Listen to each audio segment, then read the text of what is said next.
ప్రభునందు ప్రియమైన శ్రోతలకు వందనములు. ఈ పోడ్కాస్ట్ కార్యక్రమం నాకు స్వాగతం. మీ అందరి కొరకు ఈ కార్యక్రమమును ప్రసారం చేయుచున్నాం. విని దైవాశీస్సులు పొందుకోగలరు. ప్రియమైన స్నేహితులారా, మన ప్రభువైన యేసుక్రీస్తు పూజింపదగిన నామంన మీకు శుభములు. ఈరోజు ధ్యానాంశము క్రీస్తులో నిలిచి ఉండుట, అబైడింగ్ ఇన్ క్రైస్ట్. యోహాను సువార్త 15వ అధ్యాయము 4వ వచనంలో ఇలా ఉంది: నా యందు నిలిచియుండుడి, మీ యందు నేనును నిలిచియుందును. తీగ ద్రాక్షావళిలో నిలిచి ఉంటేనే కాని తనంతట తాను ఏలాగు ఫలింపదో, అలాగే నా యందు నిలిచి ఉంటేనే కాని మీరును ఫలింపరు. ఇక్కడ యేసు ప్రభువు ఒక సులభమైన మరియు గొప్ప ఉపమానం చెప్పాడు. ద్రాక్షావల్లి మరియు తీగలు. ఒక కొమ్మ లేదా తీగ చెట్టుతో కలిసి ఉన్నంత వరకు జీవంతో ఉంటుంది. కానీ వేరుపరచబడినప్పుడు, కత్తిరించబడినప్పుడు లేదా తెగిపోయినప్పుడు ఆ క్షణం నుంచి ఎండిపోవడం ప్రారంభమవుతుంది. అలాగే చాలామంది విశ్వాసులు క్రీస్తుతో సంబంధం లేకుండా జీవించటానికి ప్రయత్నిస్తున్నారు. దీని ఫలితంగా ఆత్మీయ బలహీనత, ఫలహీనత, ఎండిన జీవితం అనుభవంలోనికి వస్తుంది.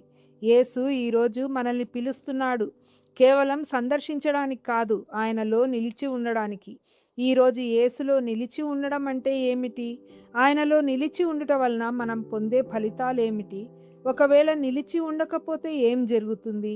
ఇంకా ఆయనలో ఎలా నిలిచి ఉండాలో తెలుసుకుందాం. మొదట క్రీస్తులో నిలిచి ఉండుట అంటే క్రీస్తుతో నిరంతరం సంబంధం కలిగి ఉండటం, ఆయనలో నివసించటం. ఇది సాధారణ సందర్శన కాదు, ప్రతిరోజు కలిగి ఉండే సంబంధం, శాశ్వతమైన నివాసం. యేసు మన జీవితం ఫలవంతం అవ్వడానికి పూర్తి ఆధారాన్ని ప్రకటిస్తున్నాడు.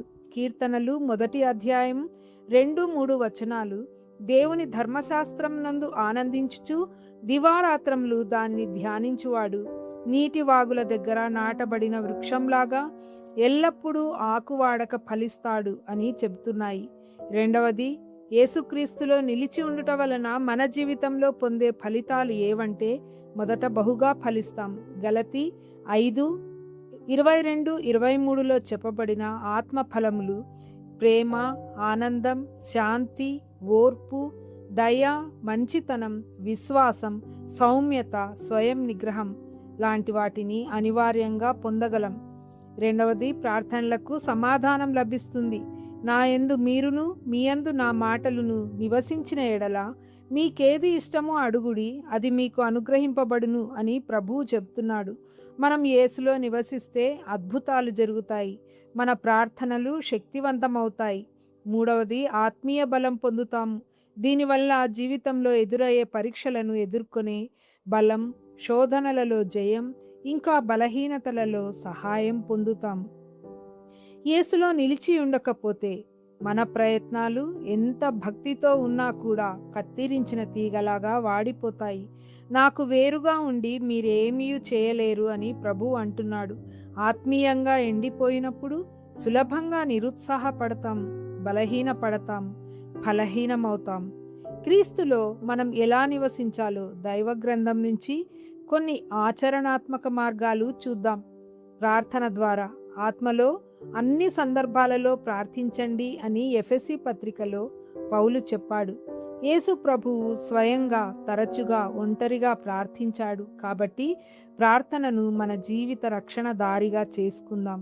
సమయోచితమైన నడిపింపు కోసం రోజంతా ప్రభువుతో సంభాషించాలి. దేవుని వాక్యం ద్వారా. యేసు, మీరు నా వాక్యమందు నిలిచిన వారైతే నిజముగా నాకు శిష్యులై ఉందురు అని యోహాను 8:31లో చెప్పాడు. అనుసరణ ద్వారా. మీరు వినువారు మాత్రమై ఉండి మిమ్మును మీరు మోసపుచ్చుకొనకుండా వాక్య ప్రకారం ప్రవర్తించువారుగా ఉండుడని యాకోబు పత్రిక తెలుపుతుంది. తర్వాత సహవాసం ద్వారా.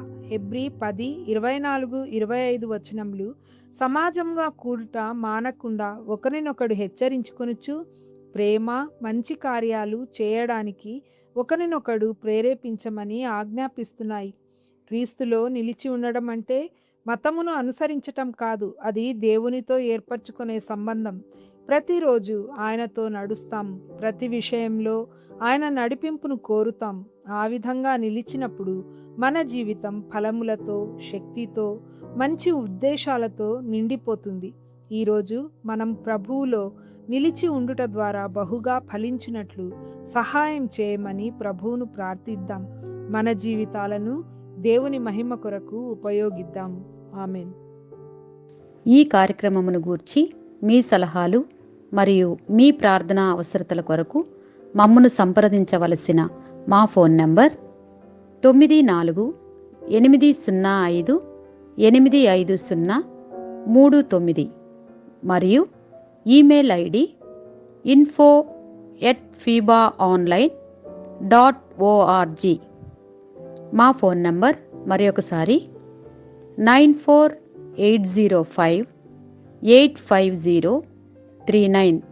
Email ID info@fibaonline.org.